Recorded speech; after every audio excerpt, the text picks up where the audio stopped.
Network News. Samantala naman, lalaking nagnakaw at nanira ng mga santo sa simbahan sa Subic Freeport, abay arestado na. Mula sa Reming Bataan, may detalye, Radyoman Mike Sigaral. RMN Live Report.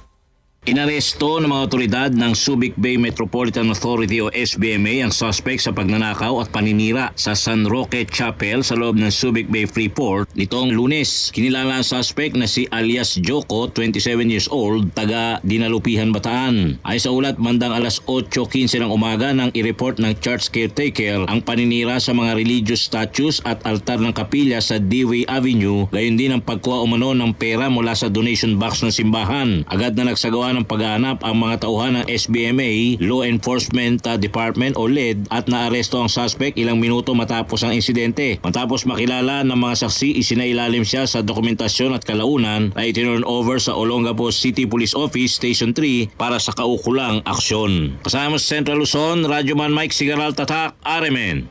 RMN Network News.